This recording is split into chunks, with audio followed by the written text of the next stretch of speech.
नमस्ते दोस्तों, कैसे हैं आप सब। आशा करती हूँ आप सब मज़े में होंगे, खुश होंगे। मेरा नाम महेश है। मैंने अपनी पढ़ाई पूरी करके एक सर्विस पर लग गया। जब मेरी नौकरी लगी तो मैं बहुत ही खुश था और मैं अपनी नौकरी से भी बहुत खुश था। मुझे मेरे आगे के सपने साफ नज़र आ रहे थे क्योंकि मुझे बहुत अच्छी खासी नौकरी मिली थी। मेरे सपने बहुत बड़े बड़े थे। एक बड़ा घर, बड़ी गाड़ी और जीवन की वह सब चीज़ जिसकी हमें ज़रूरत होती है, उस सब का सपना मेरा था। यह तो अभी सिर्फ शुरुआत थी।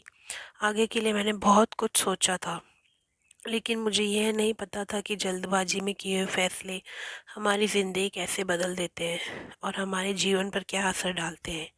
जीवन में किसी भी चीज़ को पाने के लिए समय तो लगता है, लेकिन मेरे बड़े बड़े सपनों की वजह से मैंने अपना धैर्य खो दिया था। जब मैं नौकरी पे जाता था तो मेरे पास कोई गाड़ी नहीं थी। मुझे एक बड़ी कार चाहिए थी। अभी अभी मैंने नौकरी ज्वाइन की थी, तो मेरे पास इतने पैसे भी नहीं थे कि मैं कार ले सकूं। फिर भी इसके बारे में मैंने अपने पिताजी से चर्चा की और कार के विषय में अपने पिताजी को विचार बयान किए। और मेरे पिताजी को बहुत ज्ञान था। मेरे पिताजी ने बहुत अच्छे से दुनिया देखी थी।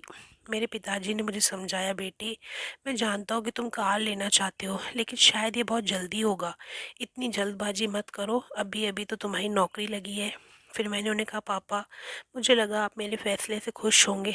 पिताजी ने कहा, मैं तुम्हारे लिए खुश हूँ, लेकिन तुमने अभी नई नौकरी ज्वाइन की है। भविष्य के लिए भी कुछ पैसे जमा करके रखो और पैसे बचा के रखो। कार के लिए थोड़ा इंतज़ार कर सकते हो, या तुम ऋण लेके कार खरीदना चाहते हो। तुम्हारी अभी नई नई नौकरी लगी है।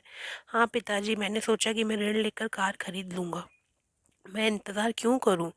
ज़िंदगी 4 दिनों की है, तो मैं अपने सपने को नहीं खो सकता। मुझे कार चाहिए। और आप कौन से कठिन समय की बात कर रहे हो? क्या आपको मेरी काबिलियत पे शक है? पिताजी बोले, बेटा, मुझे तुम्हारी काबिलियत पर कोई शक नहीं है। मुझे तुम पर पूरा विश्वास है, लेकिन समय का कोई भरोसा नहीं है। मैं यही कहना चाहूँगा कि हमें हमेशा बुरे समय के लिए तैयार रहना चाहिए। फिर भी मैं तुमसे यही कहूँगा, तुम्हें थोड़ा इंतज़ार करना चाहिए। पूरी तरह से ऋण लेकर कार मत लो बेटा, कुछ पैसे बचा के रखो। वह एक कार का मालिक बन गया। उसने अपने पिताजी की बात नहीं मानी। वह तो जैसे फूला नहीं समा रहा था। वह बहुत सफलता महसूस कर रहा था। उसे लगा उससे उसका सपना पूरा हो गया, पर उसे क्या पता उसकी खुशी कुछ समय की है। कुछ समय बाद जहाँ वह काम करता था उस कंपनी को बहुत घाटा होने लगा और वह बंद होने की कगार पर आ गई। जिस कंपनी में वह काम करता था वहाँ उसकी बहुत अच्छी खासी सैलरी थी। मैं नहीं जानता था कि कंपनी बंद हो जाएगी, लेकिन कुछ कारण से कंपनी को बहुत घाटा हुआ और कंपनी का बंद होने की कगार पर आ गई। उसे अब अच्छी ने कहीं भी नौकरी नहीं मिल रही थी और उसे ऋण भी चुकाना था। उसे कहीं ना कहीं अपनी गलती का एहसास हो रहा था। और वह कहाँ से इतना ऋण चुकाता? उसके पास कोई भी नौकरी नहीं थी और ना कोई अच्छी नौकरी उसे मिल रही थी। कोई नौकरी नहीं मिल रही थी उसे। वह बहुत परेशान हो रहा था। ज़िंदगी में बहुत मुसीबत आ गई थी। नहीं पता था कि उसके साथ ये हो जाएगा। फिर आखिर उसे अपने पिताजी की बात याद आई और पिताजी ने उसका ऋण चुकाया। शायद वह अपने पिताजी की बात मान लेता तो इतने कष्ट से नहीं गुजरता। उसे नहीं पता था कि उसे इतनी दिक्कतों का सामना करना पड़ेगा।